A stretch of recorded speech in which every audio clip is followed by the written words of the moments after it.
All right, I just figured out how to do a horizontal video on my wife's camera light phone holder, so this will be a lot of fun. I had another idea of talking about what thread lockers to use on various parts of your AR build.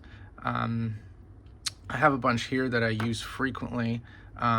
Seen a bunch of questions and discussions about this across the web, so thought it might be a cool topic to go over. A confession about myself is I have never, ever purchased a factory AR. I have built all of them for the last 20 years or so, and over the years have found some products that work really well, and when to and when not to use certain things. So starting from the bottom to the top, least resistance to most, or most locking power, I like to use 3 types of Loctite on my builds. Right here you'll see Loctite Purple 222.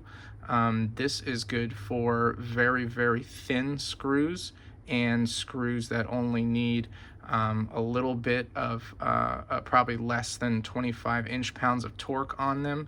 So that's stuff like scope screws or other very thinly threaded screws. A lot of scope mounts and bases specify less than 25 inch-pounds of torque for the rings. So this works really well for that. Honorable mention to this stuff over here, which is, I believe, called Vibratite.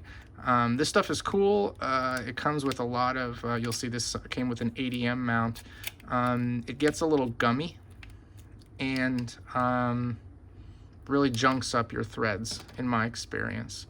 I really like using the Loctite Purple for small threads. So the one that is the most common that everyone sees included with almost everything for an AR build is Loctite Blue, or other variants that come in little syringes.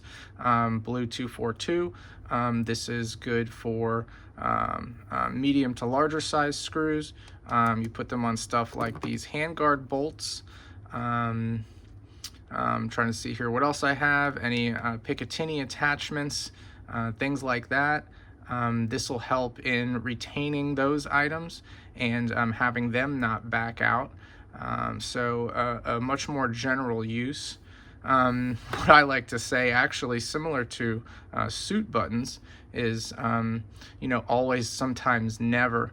You can pretty much always use this. You can even use this on some of these screws like this if you wanted to. It's not manufacturer recommended. They'd go with the blue. Pretty much sometimes use this and almost never use this. This leads us to the Loctite Red 271. I really don't know. Anytime I've used this to fasten a screw, I know that sometimes Geissele uses Loctite Red on, I think it's their barrel nuts or something of the sort.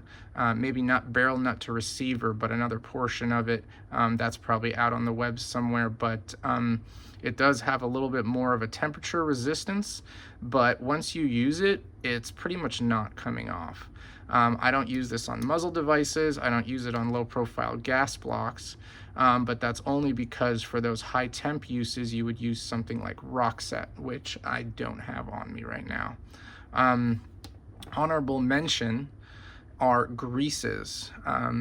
I use greases on 2 portions, and you should as well if you're assembling your own ARs.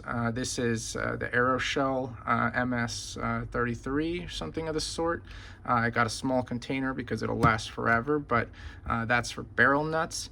And this right here is a high temperature white grease that Griffin Armament sells, and I use this on suppressor hub attachments, especially with dissimilar metals. If you're going titanium to steel, steel to titanium, you don't want any galvanic corrosion there, which may or may not occur depending on your opinion, but this helps the ability to change out your hub adapters if you ever need to. Let's say you're going to an XL or a low profile adapter. This helps quite a bit with that. So just a quick overview of these various thread lockers and greases that I've used on my builds, and hopefully that helps someone out.